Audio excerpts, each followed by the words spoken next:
الحمد لله رب العالمين والصلاة والسلام على رسوله الأمين وعلى آله وصحابه أجمعين أما بعد عن أبي سعيد الخدري رضي الله تعالى عنه قال قال رسول الله صلى الله عليه وسلم لقنوا موتاكم لا إله إلا الله رواہ مسلم۔ محترم بھائیو بزرگوں، کل کے درس میں ہم نے عیادت المریض یعنی بیماروں کی مزاج پرسی اور مریض کی عیادت کے متعلق درس سماعت فرمائی تھی کہ اللہ کے رسول کا فرمان کہ حق المسلم علی المسلم خمس وفی روایت ستہ، ایک مسلمان کا دوسرے مسلمان پر 5 حقوق ہیں اور دوسری روایت کے اندر ہے کہ 6 حقوق ہیں۔ اس میں سے ایک چیز یہ بھی ہے کہ جب کوئی ہمارا بھائی بیمار ہو جائے تو ہم اس کی مزاج پرسی کریں، اس کے گھر جا کر کے اس کے احوال کو دریافت کریں اور اس کے خیریت کو معلوم کریں۔ اس کے فضائل یہ ہیں کہ اللہ کے رسول نے فرمایا کہ اگر کوئی انسان کسی کے یہاں جا کر کے اس کے گھر جا کر کے اس کی مزاج پرسی کرتا ہے تو گویا کہ وہ جنت کی کیاریوں میں سے ایک کیاری میں چل رہا ہے۔ اور دوسری روایت کے اندر اللہ کے رسول فرماتے ہیں کہ اگر صبح کوئی انسان کسی کی مزاج پرسی کرتا ہے تو شام تک 70,000 فرشتے اس کے حق میں مغفرت کی دعائیں کرتے ہیں، اور اگر شام کو کسی کے یہاں کسی کی عیادت کرتا ہے تو صبح تک 70,000 فرشتے اس کی عیادت کرتے ہیں۔ دوسری روایت کے اندر جو صحیح مسلم کی روایت ہے، اللہ کے رسول فرماتے ہیں صلی اللہ علیہ وسلم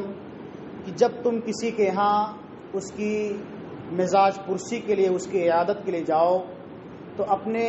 مرنے والوں کو یا قریب المرغ کو لقنوا موتاکم لا الہ الا اللہ، لا الہ الا اللہ پڑھنے کی تلقین کرو۔ لا الہ الا اللہ یہ اول کلمہ ہے جس کا پڑھنا ایک مسلمان کے لیے لازم اور ضروری ہے۔ اللہ کے رسول فرماتے ہیں صلی اللہ علیہ وسلم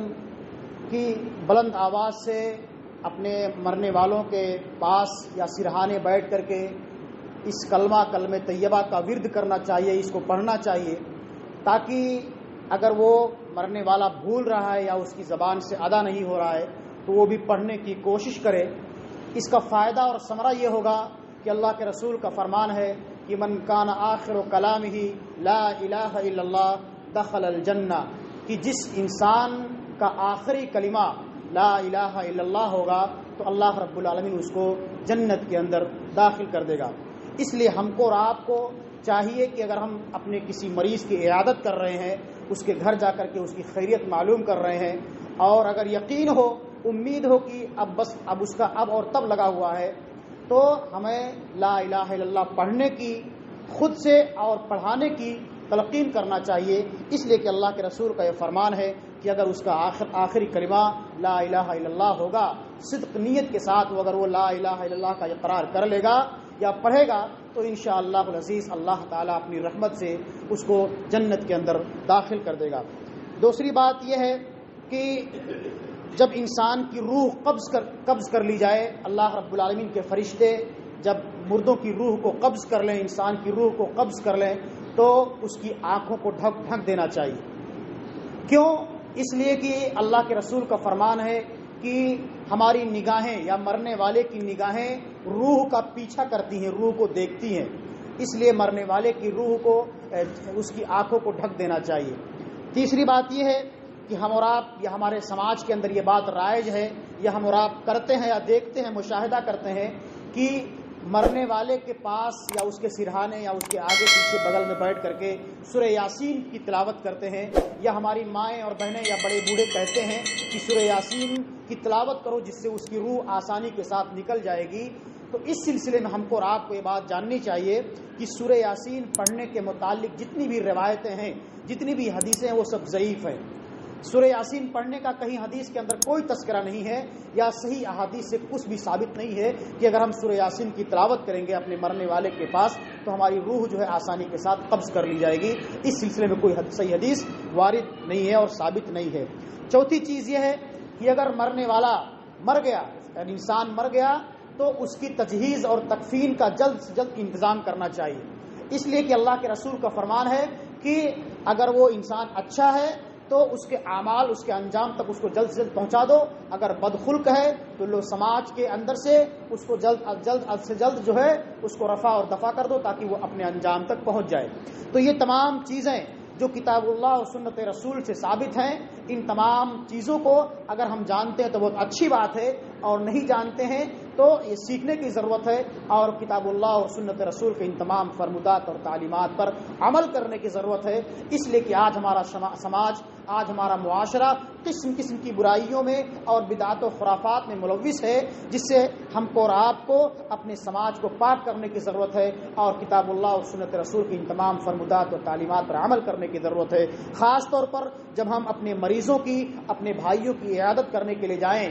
اس فضائل سے جو ہے اپنے آپ کو روشناس کرائیں، تو اپنے قریب المرگ اشخاص کے سامنے لا الہ الا اللہ پڑھنے کی، اور اگر اس کے ہوش و حواس صحیح سالم ہیں، درست ہیں، اگر وہ پڑھ سکتا ہے آسانی کے ساتھ تو اس کو پڑھنے کی تلقین کرنی چاہیے، اگر وہ نہیں پڑھ سکتا ہے تو اس پر جبر بھی نہیں کرنا چاہیے، ہو سکتا ہے کہ وہ نہ پڑھ پائے اور اس کے منہ سے غلط الفاظ نکل جائیں جس کی وجہ سے معنی جو ہے کچھ سے کچھ ہو جائے اور معنی اور مفہوم بدل جائے، الٹا ہو جائے، اس لیے زور نہیں کرنا چاہیے، صرف ہمیں اور آپ کو لا الہ الا اللہ اس کے سامنے پڑھتے رہنا چاہیے، اگر وہ مومن ہوگا تو خود بخود جو ہے اس کے ذہن میں یہ بات آئے گی کہ لا الہ الا اللہ ہم کو بھی پڑھنا چاہیے، اس لیے ہم کو اور آپ کو اپنے مریضوں کی عیادت کرنی چاہیے، جس سے اللہ رب العالمین ہمارے بھی درجات کو بلند کرے گا، ہم جنت کی کیاریوں میں گھومیں گے، سفر کریں گے، اور رحمت کے فرشتے ہمارے حق میں دعائیں کریں گے، اور اللہ رب العالمین ہمارے بھائیوں اور بزرگوں کی روحوں کو بھی آسانی کے ساتھ قبض کر لے گا